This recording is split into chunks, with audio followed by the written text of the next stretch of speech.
Bonjour, je suis Catherine Avry, docteure en pharmacie, et nous allons évoquer aujourd'hui les problèmes de mauvaise haleine. Quelles sont les causes de mauvaise haleine et comment y remédier?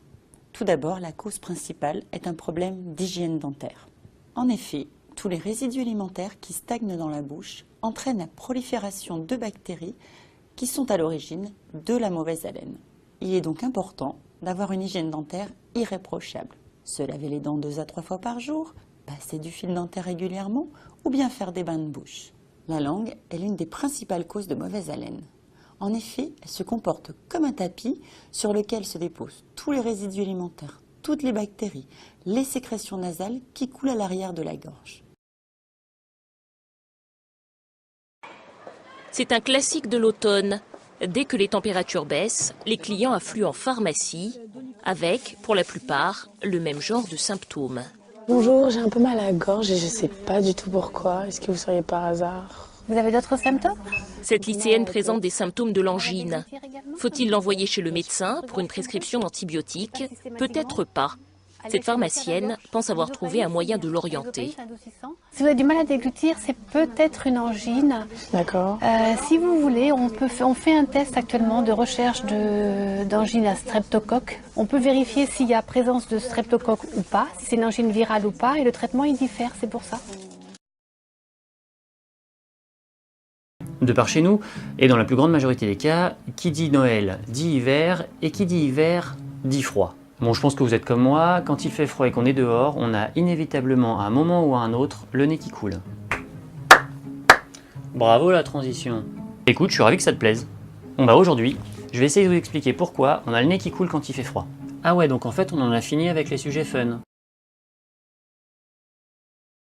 Les recommandations pour les patients qui ont des saignements de nez sont il y a 2 catégories de patients. Donc il y a déjà les patients qui effectivement ont des saignements de nez très fréquents.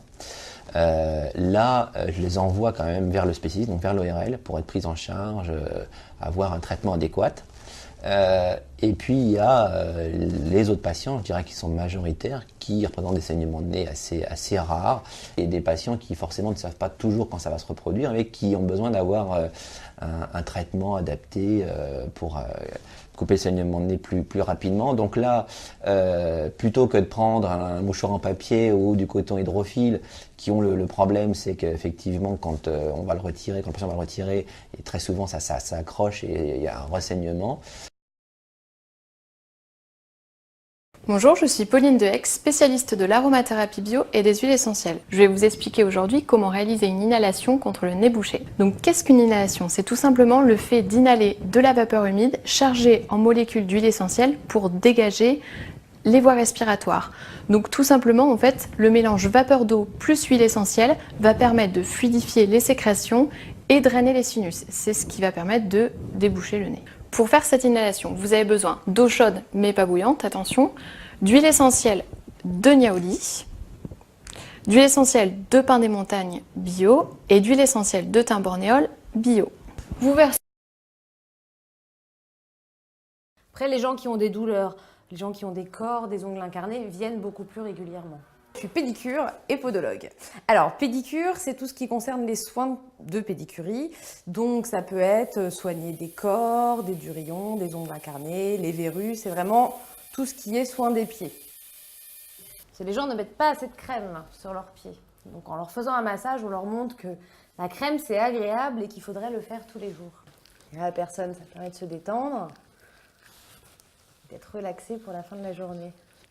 Et donc, son métier, c'est podologue. Et donc, ça, c'est tout ce qui est fabrication de semelles.